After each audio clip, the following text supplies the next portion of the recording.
Jeremias capítulos 11 e 12. O Senhor deu outra mensagem a Jeremias. Lembre os habitantes de Judá e de Jerusalém dos termos da minha aliança com eles. Diga-lhes, assim diz o Senhor, o Deus de Israel: maldito será aquele que não obedecer aos termos da minha aliança. Pois eu disse a seus antepassados quando eu os tirei do Egito, uma fornalha de fundir ferro. Se vocês me obedecerem e fizerem tudo o que eu ordeno, serão meu povo e eu serei o seu Deus. Eu disse isso para cumprir a promessa que fiz a seus antepassados de lhes dar uma terra que produzisse leite e mel com fartura, a terra em que hoje vocês habitam. Então eu respondi, que assim seja, Senhor. E o Senhor disse, proclame esta mensagem na cidade de Judá e nas ruas de Jerusalém. Diga, lembrem-se da antiga aliança e de todas as suas exigências, pois adverti solenemente seus antepassados quando os tirei do Egito. Obedeçam-me. Repeti essa advertência inúmeras vezes até hoje, mas seus antepassados não me deram ouvidos nem prestaram atenção. Pelo contrário, seguiram os desejos teimosos do seu coração perverso, e porque se recusaram a obedecer, eu trouxe sobre eles todas as maldições descritas nesta aliança. O Senhor falou comigo novamente e disse, eu descobri uma conspiração contra mim entre os habitantes de Judá e de Jerusalém. Voltaram aos pecados dos seus antepassados. Não quiseram me ouvir e adoraram outros deuses. Israel e Judá quebraram a aliança que fiz com seus antepassados. Por isso, assim diz o Senhor, trarei calamidade sobre eles e não escaparão. Ainda que me supliquem, não ouvirei seu clamor. Os habitantes de Judá e de Jerusalém clamarão aos seus ídolos e queimarão incensos para eles, mas os ídolos não os salvarão quando vier a calamidade. Vejam, habitantes de Judá, seus deuses são tão numerosos quanto suas cidades. Seus altares vergonhosos, altares para queimar incenso a Baal, são tão numerosos quanto as ruas de Jerusalém. Portanto, Jeremias, não ore mais por este povo. Não chore por eles, pois não os ouvirei quando clamarem a mim em sua aflição. Que direito tem meu povo amado de vir ao meu templo depois de ter cometido tanta imoralidade? Acaso seus votos e sacrifícios poderão evitar sua destruição? A verdade é que se alegram em praticar o mal. Eu, o Senhor, o chamava de oliveira verdejante, bonita de ver e cheia de bons frutos. Agora, porém, enviei a fúria dos seus inimigos para incendiar e destruir seus ramos. Eu, o Senhor dos exércitos, que plantei essa oliveira, ordenei que fosse destruída, pois o povo de Israel e o povo de Judá fizeram o mal e provocaram a minha ira ao queimar incenso a Baal. Então o Senhor me falou das conspirações que os meus inimigos tramavam contra mim. Eu era como cordeiro levado para o matadouro. Não fazia ideia de que planejavam me matar. Vamos destruir esse homem e suas palavras, diziam.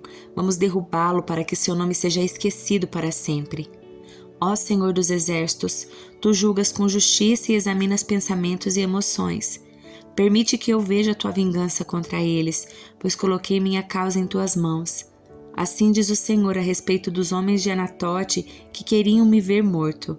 Eles tinham dito, nós o mataremos se não parar de profetizar em nome do Senhor. Portanto, assim diz o Senhor dos exércitos a respeito deles. Eu os castigarei, seus jovens morrerão na batalha, seus filhos e filhas morrerão de fome. Nenhum dos conspiradores de Anatote sobreviverá, pois eu trarei calamidade sobre eles quando chegar a hora do seu castigo. Senhor, tu sempre me fazes justiça quando apresento uma causa diante de ti. Portanto, desejo te fazer esta queixa. Por que os perversos são tão prósperos? Por que os desonestos vivem em paz? Tu os plantastes e eles criaram raízes e deram frutos. Teu nome está em seus lábios, mas tu estás longe do seu coração. Quanto a mim, Senhor, tu me conheces, tu me vês e prova meus pensamentos. Arrasta essa gente como ovelha para o matadouro, separa-os para a matança. Até quando esta terra ficará de luto? Até o capim nos campos secou. Os animais selvagens e as aves desapareceram por causa da maldade dos que nela habitam. Pois o povo disse, o Senhor não vê o que o futuro nos reserva. Se correr com homens o deixa cansado, como poderá competir com cavalos? Se tropeças e cai em campo aberto, o que fará nas matas junto ao Jordão? Até seus irmãos, membros da sua família, se voltaram contra você, conspiram e se queixam a seu respeito. Não confie neles, por mais agradáveis que sejam as suas palavras. Abandonei meu povo, a nação que me pertence. Entreguei aqueles que eu mais amo a seus inimigos. Meu povo escolhido rugiu contra mim como um leão no bosque, por isso os tratei com desprezo. Meu povo escolhido age como ave de rapina, mas ele próprio será cercado por abutres. Tragam os animais selvagens para devorar os seus cadáveres. Muitos governantes destruíram meu vinhedo, pisotearam minha propriedade e transformaram sua beleza em deserto. Fizeram dela uma terra devastada. Ouço seu triste lamento. Toda a terra está desolada e ninguém se importa. Pode-se ver destruidores no alto dos montes. A espada do Senhor devora o povo de uma extremidade à outra da terra.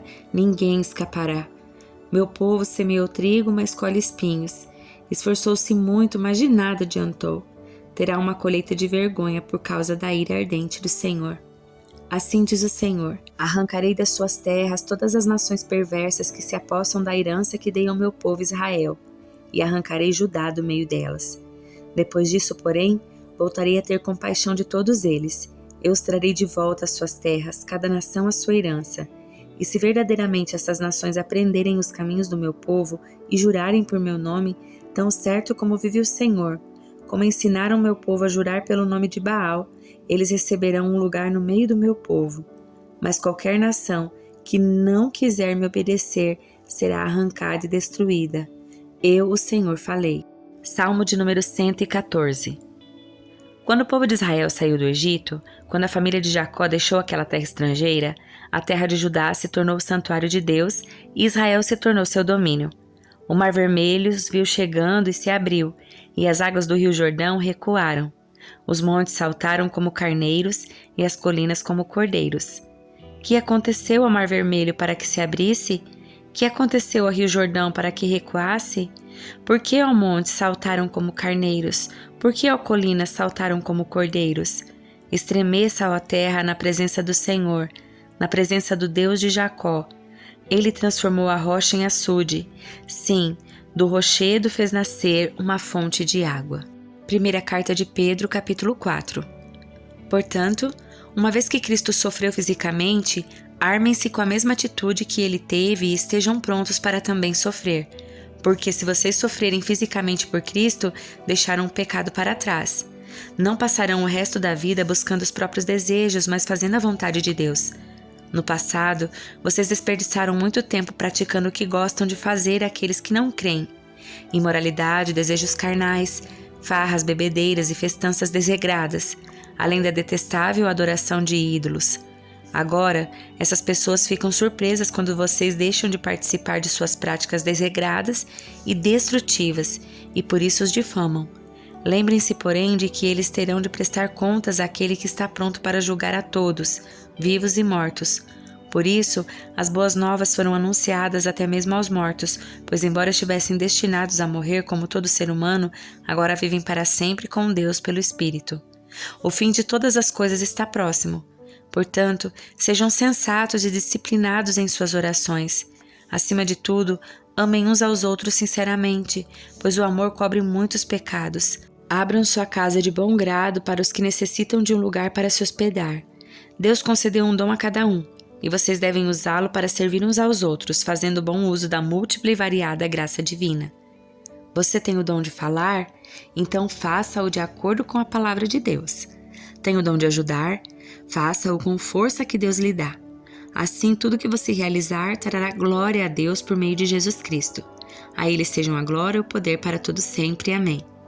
Amados, não se surpreendam com as provações de fogo ardente pelas quais estão passando, como se algo estranho lhes estivesse acontecendo. Pelo contrário, alegrem-se muito, pois essas provações os tornam participantes dos sofrimentos de Cristo, a fim de que tenham as maravilhosas alegrias de ver sua glória quando ela for revelada. Se vocês forem insultados por causa do nome de Cristo, abençoados serão, pois o glorioso Espírito de Deus repousa sobre vocês. Se sofrerem, porém, que não seja por matar, roubar, causar confusão ou intrometer-se em assuntos alheios. Mas se sofrerem por ser cristãos, não se envergonhem. Louvem a Deus por serem chamados por esse nome, pois chegou a hora do julgamento que deve começar pela casa de Deus. E se o julgamento começa conosco, que destino terrível aguarda aqueles que nunca obedeceram às boas novas de Deus? E se o justo é salvo por um triz, o que será do pecador perverso? Portanto, se vocês sofrem porque cumprem a vontade de Deus, continuem a fazer o que é certo e confiem em sua vida àquele que os criou, pois Ele é fiel.